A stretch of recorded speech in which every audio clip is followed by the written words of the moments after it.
Bienvenue dans le podcast À la recherche de l'être.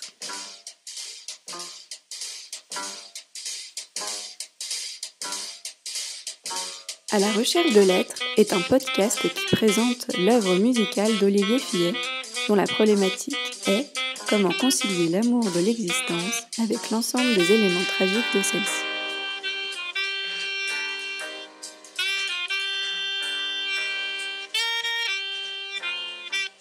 L'auteur a cherché des réponses dans la philosophie, la psychologie, la psychiatrie et les traditions spirituelles. Chaque saison correspond à un CD, chaque épisode présente et explique une chanson. Vous écoutez l'épisode 7 de la saison 2, L'instinct et le destin. Bonjour Olivier. Bonjour Claire. Je suis ravie d'enregistrer ce 7e épisode de la 2e saison d'À la recherche de l'être. Moi aussi, et j'en profite pour saluer les très nombreux auditeurs. Cet épisode s'appelle L'instinct et le destin. Je te propose qu'on écoute ta chanson. Oui.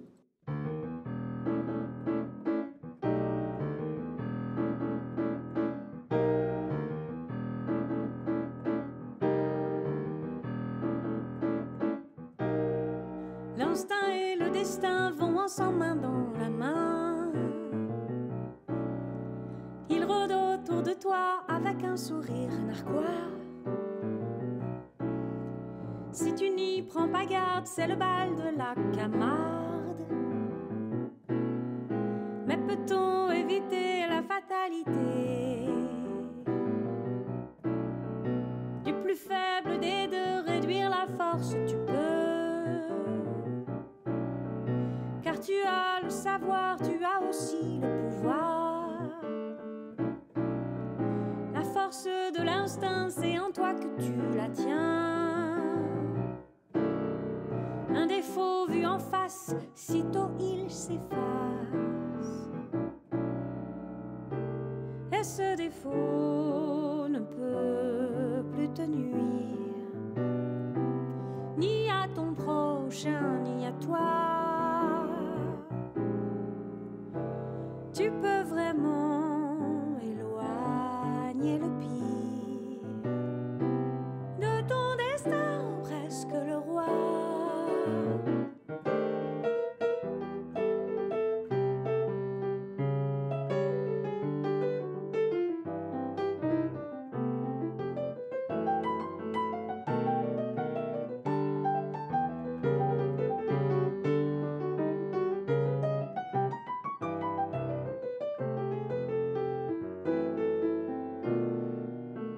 Et ce qui a été transformé par la conscience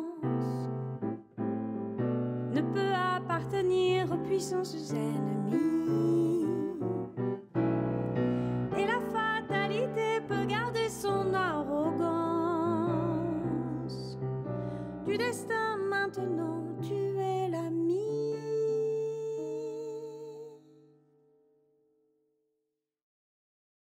Merci beaucoup de nous avoir fait écouter ta superbe chanson. Est-ce que tu pourrais nous en lire les paroles ? Merci. Oui, alors je l'ai dédié à Maurice Maeterlinck parce que c'est inspiré de lui. L'instinct et le destin vont ensemble main dans la main. Ils rôdent autour de toi avec un sourire narquois. Si tu n'y prends pas garde, c'est le bal de la Camarde. Mais peut-on éviter la fatalité? Du plus faible des deux, réduire la force tu peux. Car tu as le savoir, tu as aussi le pouvoir. La force de l'instinct, c'est en toi que tu la tiens. Un défaut vu en face, sitôt il s'efface. Et ce défaut ne peut plus te nuire, ni à ton prochain, ni à toi. Tu peux vraiment éloigner le pire, de ton destin, presque le roi. Et ce qui a été transformé par la conscience ne peut appartenir aux puissances ennemies. Et la fatalité peut garder son arrogance. Du destin, maintenant, tu es l'ami. Merci beaucoup.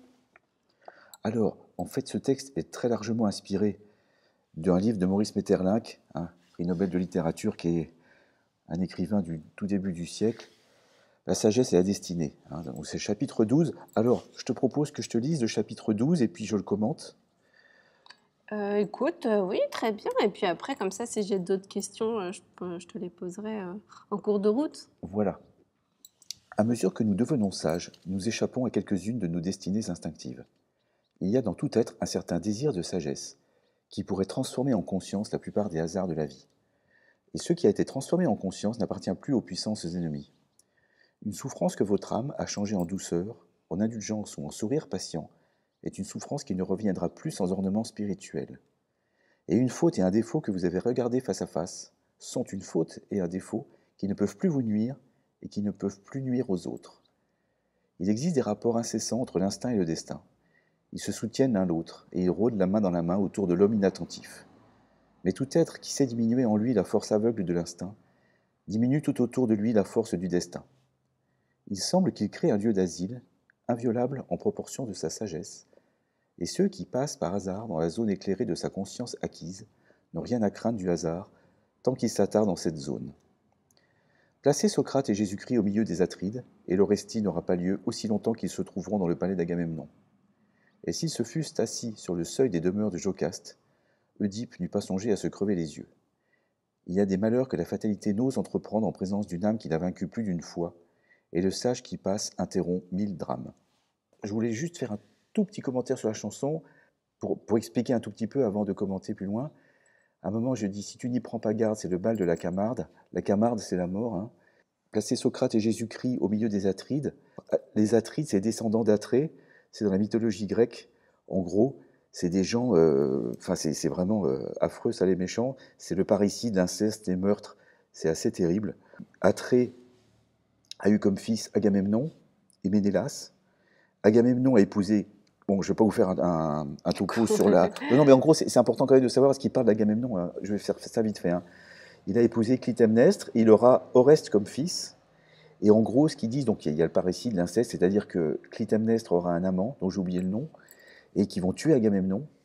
Et donc Oreste, qui est le fils d'Agamemnon, va le venger en tuant sa mère et son amant. Donc il va tuer Clytemnestre et son amant, dont j'ai oublié le nom, placer Socrate et Jésus-Christ au milieu des Atrides, donc c'est au milieu de tous ces gens-là, et l'Orestie n'aura pas lieu, aussi longtemps qu'ils se trouveront dans le palais d'Agamemnon. Alors il se trouve que Orestie a été jugé, et Athéna l'a défendu, et finalement il était absous de ses crimes. Voilà. Et alors juste un mot aussi encore, je l'ai déjà dit... Mais ça, j'ai pas compris. Désolée, je ne comprends pas qu'est-ce que ça veut dire placer Socrate et Jésus-Christ au milieu des Atrides. Donc on a compris ce que c'était que les Atrides, mais du coup, qu'est-ce que ça veut dire? Ça veut dire qu'ils auraient joué le rôle de médiateur et il n'y aurait certainement pas eu tous ces meurtres, ce parricide et ces incestes qui sont le cycle infernal de la vengeance. Il y en a un qui commence et puis les autres qui continuent. Quoi. Je simplifie, mais c'est vrai que ça veut dire que si on réfléchit un tout petit peu avant, on ne ferait pas toutes ces bêtises. Alors, juste un mot aussi sur les demeures de Jocaste, qui est la mère d'Oedipe. Oedipe n'eut pas songé à se crever les yeux. Ça, c'est vrai parce qu'ils auraient tempéré, mais comme je l'ai déjà dit dans un épisode précédent, Jocaste est la femme de Laios. Et Laios, en fait, on lui avait confié Chrysippe, qui était l'enfant de je ne sais plus qui, à élever. Et en fait, c'était de la pédérastie, il l'a violée. Et du coup, les dieux, c'est la malédiction d'Apollon. Les dieux ont condamné Laios, on lui ont dit, si jamais tu as un fils, il te tuera, et il épousera ta mère. Parce qu'on ne parle jamais de ça, on parle toujours que Oedipe, voilà... Mais on ne parle jamais qu'en fait, c'est la faute de son père. C'est pour ça.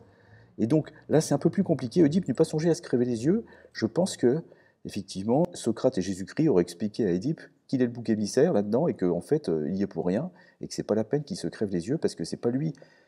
Pour le mythe d'Oedipe, on l'a accusé après parce qu'il est devenu roi en épousant sa mère. Et puis après, il y a eu la peste et on l'a désigné comme c'est le bouc émissaire le plus célèbre, selon René Girard, de toute l'histoire. Et donc il s'est crevé les yeux parce qu'il s'est senti responsable de la peste. Comme dit René Girard pour les psychanalystes, Oedipe est coupable, ça veut dire qu'ils sont encore dans un processus victimaire où ils se cherchent un bouc émissaire. Donc c'est ça qui veut dire, c'est que... Mais je préférais rappeler le mythe en entier, que personne ne rappelle jamais, qu'en fait c'est la faute de Laios avant tout. Voilà. Alors, la deuxième chose qui est très intéressante, c'est que cette idée, en fait... Je ne sais pas s'il l'a copiée ou pas, parce qu'on peut tous l'avoir, cette idée. Mais elle existait déjà exactement chez Spinoza. Hein. Et donc, je vais dire deux mots de Spinoza, c'est-à-dire, il dit, encore une fois dans l'éthique, hein, je dis en deux mots ce qu'il dit sur les passions, puis après je vais rappeler ce que c'est qu'une passion, parce que sinon on ne comprend pas grand-chose. Il dit en fait la même chose, la connaissance a un pouvoir sur les passions. Donc je cite Spinoza dans l'éthique, une affection qui est une passion cesse d'être une passion, sitôt que nous en formons une idée claire et distincte. Une affection que l'on connaît entièrement n'est plus subie passivement, définition de passion, c'est un acte délibéré de raison. Je vais peut-être rappeler en gros, si c'est possible de résumer Spinoza en très peu de mots, mais il faut juste que je le fasse quand même, parce que sinon, ça ne va pas être bien compréhensible. En fait, Spinoza parle de la servitude de l'homme, c'est-à-dire qu'il dit que l'homme, en fait, est l'esclave de lui-même, et que le libre arbitre est une erreur, et que l'homme croit que c'est lui qui décide, et qui... Spinoza dit pas du tout, l'homme ne décide pas du tout. Pourquoi il croit que c'est lui qui décide? Les humains, ils croient toujours que c'est pareil pour le désir, c'est pareil, d'ailleurs, entre parenthèses, pour le désir mimétique, Spinoza l'a vu aussi, hein, bien avant René Girard. L'important, en fait, c'est que René Girard lui a donné une place incroyable, et a expliqué énormément de choses en montrant que c'était super important, mais l'idée de base du désir mimétique, Spinoza l'a eu avant. Hein. Les hommes ne s'accordent pas naturellement, ils sont soumis aux passions qui les rendent contraires les uns les autres. La rivalité et le désir mimétique sont cause de conflits. Alors ce que dit Spinoza, c'est que donc l'homme est un esclave pour lui-même, et qu'en fait, il se dit, mais pourquoi est-ce que la morale n'arrive pas à régler le problème? Pourquoi est-ce que la morale ne parvient pas à faire de nous des êtres qui se conduisent normalement? En fait, c'est parce que c'est le règne de la passion. Et la passion, c'est quelque chose d'incontournable. C'est exactement comme le désir. L'homme est un être de désir et on ne peut pas le contourner, c'est comme ça. Et donc on ne peut vaincre le désir qu'avec un désir un peu plus fort. Et la passion, c'est pareil, il faut y réfléchir. Donc il ne faut pas imaginer l'homme, comme les moralistes font, hein, comme un être capable d'échapper à l'empire des passions. Et donc ce n'est pas la peine de traiter ces passions comme des maladies à éradiquer, parce que l'homme est toujours nécessairement soumis aux passions. Alors le remède... Mais tu n'as pas bien défini ce que ça voulait dire passion dans le langage courant. Eh bien, la passion, c'est quelque chose de... Il y a 3 choses chez Spinoza. C'est la tristesse, les 3 passions primordiales, en fait, c'est la tristesse, la joie et le désir. On désire quelque chose, par exemple, quelqu'un désire telle et telle voiture dont il n'a pas du tout besoin, genre une 4x4 ou un SUV, qui ne servent strictement à rien. C'est gros, ça consomme et tout. Et après, il va rationaliser. Donc, en fait, il va trouver... La rationalisation, c'est trouver des raisons à son choix. Mais le truc, c'est que d'abord, on a le désir, et ensuite, on trouve bon. Donc, en fait, c'est pas logique, sinon on aurait d'abord des rationalisations et qu'après... C'est-à-dire qu'on croit. On aurait d'abord des raisons qui amènent à ce choix, mais on n'aurait pas de désir. Et en fait, le désir, il est motivé par autre chose. Si, on aurait du désir, mais c'est ce que dit René Girard, le désir n'est pas, selon leur théorie, décidé par l'individu. Mais l'individu croit qu'il décide vraiment de son désir. Et en fait, non. Selon Girard, il est mimétique, c'est-à-dire qu'il est provoqué par quelqu'un d'autre. Et selon Spinoza, le désir, c'est un truc hyper puissant chez l'homme, et il existe avant tout. C'est-à-dire que, par exemple, tu désires du melon, et tu vas dire que tu le trouves bon parce que tu désires le melon. Tu vois, tu désires. Je trouve que l'anecdote de la voiture est assez parlant. Oui, c'est vrai. On va rationaliser, mais en fait, on désire telle voiture, on ne sait pas trop pourquoi. Le désir, c'est l'appétit avec conscience de lui-même. C'est-à-dire c'est vraiment l'homme est un être de désir. Selon Spinoza, c'est l'essence même de l'homme. Okay. Alors ça implique une loi du désir. Donc ce que j'ai dit, on ne désire pas, je cite Spinoza, on ne désire pas quelque chose parce qu'on la trouve bonne, mais on la trouve bonne parce qu'on la désire. Et ça, c'est le premier à avoir dit ça. Et c'est assez, quand on réfléchit bien, c'est assez fondamental. Alors moi, dans tout mon travail, ce que j'ai dit, je sais que la majorité des gens qui nous écoutent vont dire non, c'est pas vrai, moi je désire tel ou tel truc, ça c'est rien. Bon, moi, je cherche pas à convaincre quiconque. Mais moi, je suis passé par ce chemin-là, et il m'a fallu quand même des mois et des mois avant de comprendre qu'effectivement, pour mon cas, ils avaient raison. Mais ça n'a pas été immédiat. Hein. Au début, j'ai dit non, c'est pas vrai, moi, je sais très bien ce que je désire, je suis maître chez moi, etc. Mais du coup, ce qui serait intéressant, c'est de savoir alors qu'est-ce qui motive le désir. Oui, selon René Girard, c'est le désir est provoqué par quelque chose, et selon Spinoza, le désir, en fait, c'est une puissance. Alors je dis un mot sur le conatus, c'est-à-dire le phénomène du conatus de Spinoza, c'est ce qu'on appelle par effort, c'est-à-dire que chaque chose, je cite, « chaque chose, autant qu'il est en elle, s'efforce de persévérer dans son être ». Cet effort, quand il se rapporte à l'âme seule, est appelé volonté, mais quand il se rapporte à la fois à l'âme et au corps, il est appelé appétit. Le conatus, c'est que par exemple, quand on voit des enfants, ils ont tendance à occuper tout l'espace, ils ont tendance à vouloir le plus de choses possible, le plus de joie possible. Dans la nature, chaque être a tendance à vouloir le plus de choses, être le plus puissant. Il se heurte évidemment aux autres. Hein. Donc je répète, il y a le conatus qui est cette espèce de force de vie, avec les 3 passions primordiales, la tristesse, la joie et le désir. Et avec ça, il va faire toute son éthique, avec ces 3 choses, avec les passions directes. L'amour, c'est une joie accompagnée par l'idée d'une cause extérieure. La haine, une tristesse qui accompagne l'idée d'une cause extérieure. Je ne vais pas tout faire tout Spinoza, ça va être super compliqué, super long. Et les passions par imitation, C'est là où il a eu donc l'intuition du désir mimétique. Quand nous voyons quelqu'un éprouver une certaine affection, nous avons tendance à éprouver la même. L'émulation est l'imitation des affections à l'égard d'un désir. Quand on voit quelqu'un désirer, on désire également. Si nous pensons qu'autrui aime ce que nous aimons, nous l'aimerons encore davantage. Est-ce qu'on peut revenir sur la phrase dans le chapitre 12 là, du livre de Metternich sur les souffrances? Une souffrance que votre âme a changée en douceur ou en sourire patient est une souffrance qui ne reviendra plus sans ornement spirituel. Oui. Et en fait, ça, j'ai du mal à comprendre. C'est toute la différence entre douleur et souffrance. La souffrance, c'est ce que tu fais de la douleur, qui peut être morale ou physique, hein. Donc ça veut dire que plus tu es élevé spirituellement, plus tu as de sagesse. C'est tout l'itinéraire en fait du podcast, hein, c'est une espèce de voie vers la sagesse. C'est-à-dire que plus tu as de sagesse, moins tu souffres. Et qu'en fait, en gros, c'est un peu toi qui décides si tu souffres ou pas. Plus tu es sage, moins tu souffres, parce que tu remets... La souffrance, c'est quelque chose qui est créé par le mental. Et c'est pareil, une faute et un défaut que vous avez regardé face à face, par exemple. Moi, j'ai un défaut, je suis nul en beaucoup de choses, notamment pour ce qui est du domaine financier, pour la nourriture aussi, et donc pour la cuisine, pour plein de choses. Et donc, comme je sais que je suis mauvais, je sous-traite, et du coup, je me débrouille mieux que quelqu'un qui croit qu'il est bon et qui en fait l'est pas. C'est ce qu'on peut appeler la bêtise au carré. C'est le pire de toutes les bêtises, c'est de se croire bon alors qu'on l'est pas. Donc du coup, on va faire les choses et tout, au lieu de demander à ceux qui savent, et du coup, on va dans le mur. Et c'est pareil, moi, le défaut que j'ai regardé face à face, ça peut plus me nuire, parce que je sais que je suis faillible là-dedans. Donc du coup, je fais attention, alors que si je ne le savais pas, je tomberais dans le panneau à chaque fois. Et quand on regarde la suite, les rapports incessants entre instinct et destin, en fait, moi, je ne comprends pas pourquoi on a relié ces deux mots qui sont différents, en fait. Parce que, en fait, ce qui t'arrive est aussi ta destinée de vie, et en grande partie, c'est toi-même. Alors évidemment, il y a des trucs imparables, hein, des choses qui ne dépendent pas de toi. Mais pour toutes les choses qui peuvent dépendre de toi, c'est toi qui en fais ton destin. Donc en fait, en gros, ça veut dire que l'instinct, ce qu'on appelle l'instinct, c'est ce qui va faire ou non ton destin de plus tard. Comment tu vas mener ta vie, quoi. Oui, voilà. Je pense que l'instinct au sens de Metternich, c'est pas exactement l'instinct, c'est-à-dire que je pense qu'il y met un peu ce que dit Spinoza, c'est-à-dire qu'une espèce de réflexion sur son comportement. Oui, mais c'est un peu ça l'instinct, parce qu'en fait, l'instinct, c'est quoi? C'est aussi tout notre patrimoine culturel et génétique de tous nos ancêtres qui sont un peu là aussi ancrés en nous, au final, et qui font qu'on arrive à le mobiliser. Et c'est pour ça qu'il y a certaines personnes plus instinctives que d'autres, parce qu'elles arrivent plus ou moins en fait, oui, mais à analyser tout ça pour pouvoir réagir aux situations dans la vraie vie. Voilà. Mais en fait, c'est ce qu'il dit au tout début, c'est ce que je dis pour le podcast, c'est la première phrase, c'est « À mesure que nous devenons sages, nous échappons à quelques-unes de nos destinées instinctives. » L'instinct, en fait, c'est cette espèce de force de vie, mais si on n'est pas sage, on va dans le mur. En gros, il y a dans tout être un certain désir de sagesse qui pourrait transformer en conscience la plupart des hasards de la vie.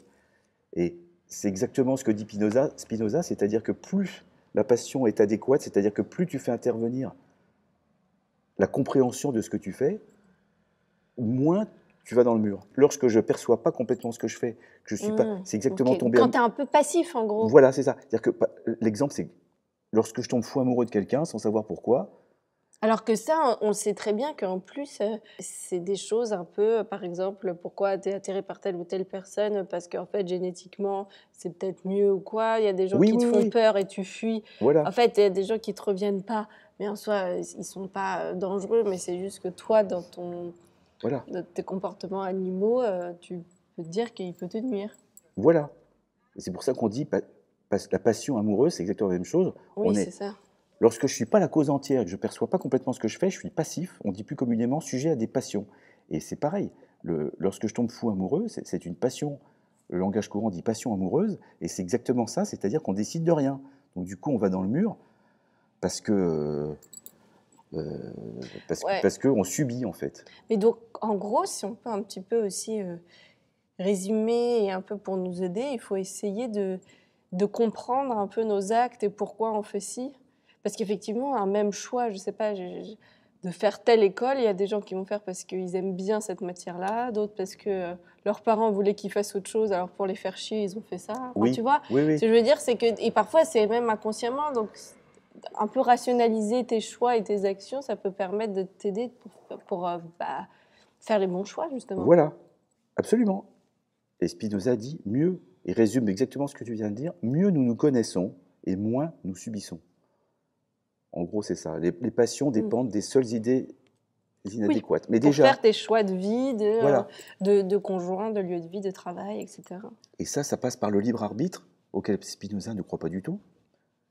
C'est-à-dire qu'à partir du moment où tu crois qu'il y a du libre arbitre et que c'est toi qui décides de tout, tu ne peux pas donner lieu à ça.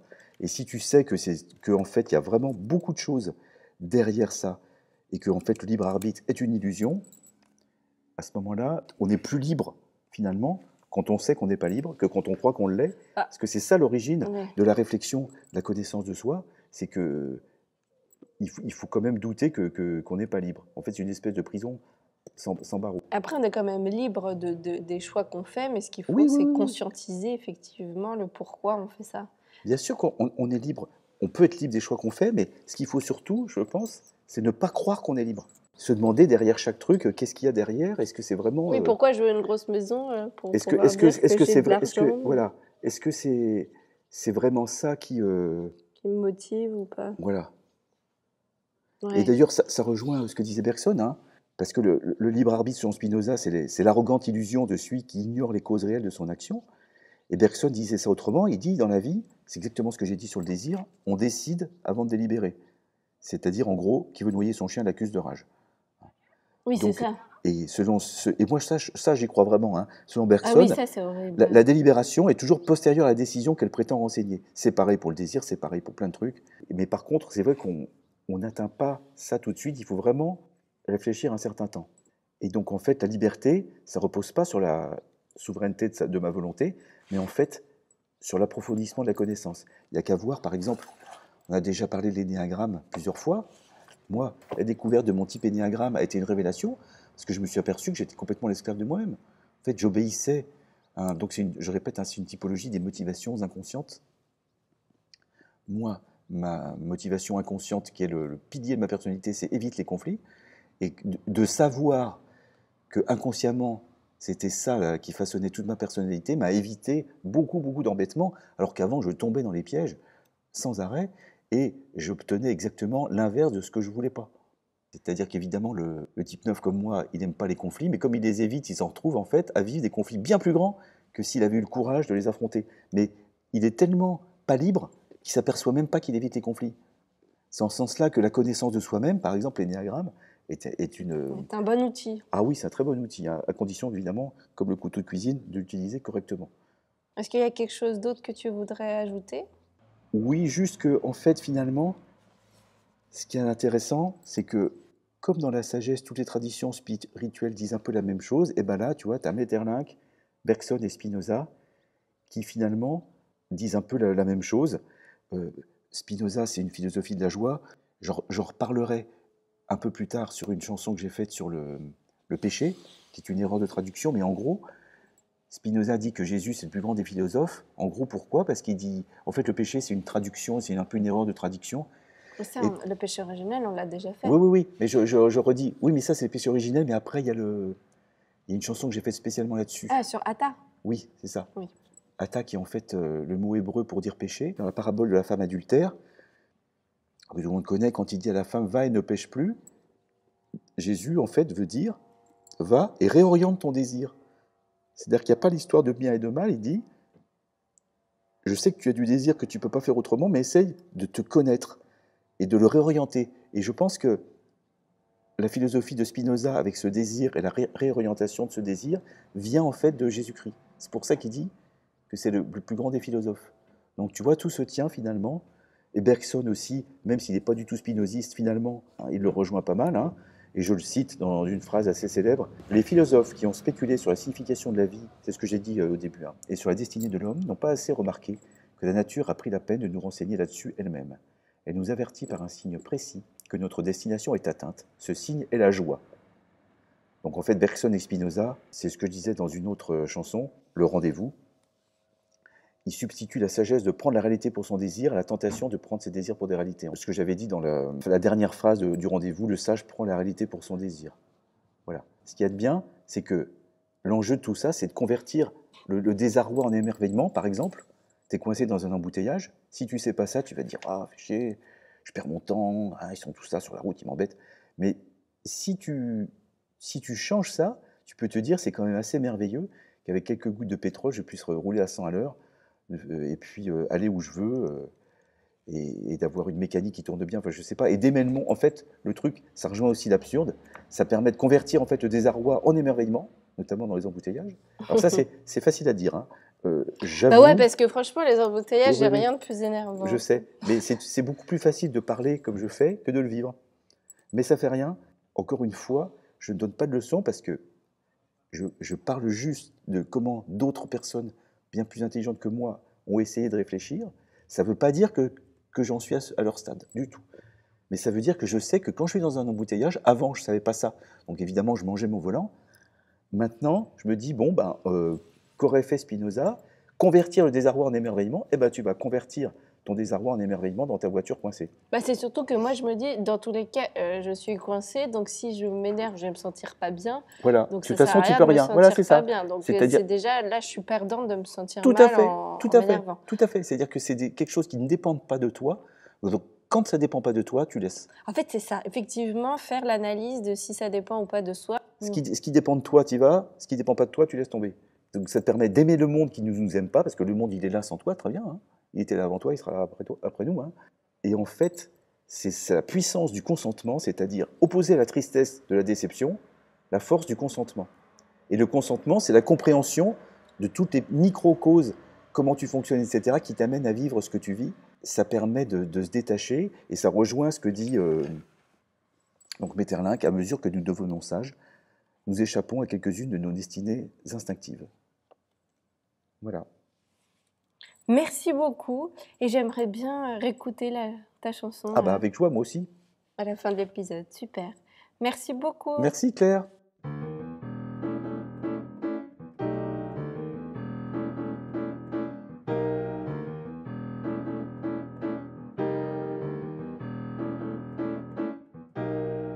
L'instinct et le destin vont ensemble main dans la main. Ils rôdent autour de toi avec un sourire narquois. Si tu n'y prends pas garde, c'est le bal de la Camarde. Mais peut-on éviter la fatalité du plus faible des deux, réduire la force, tu peux. Car tu as le savoir, tu as aussi le pouvoir. La force de l'instinct, c'est en toi que tu la tiens. Un défaut vu en face, sitôt il s'efface. Et ce défaut ne peut plus te nuire, ni à ton prochain, ni à toi. Tu peux vraiment éloigner le pire de ton destin, presque le roi.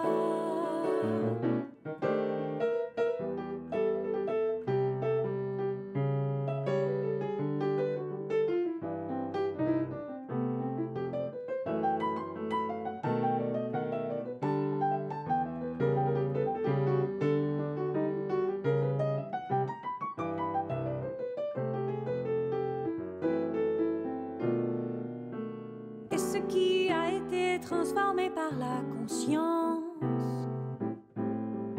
ne peut appartenir aux puissances ennemies. Et la fatalité peut garder son arrogance. Du destin maintenant, tu es l'ami.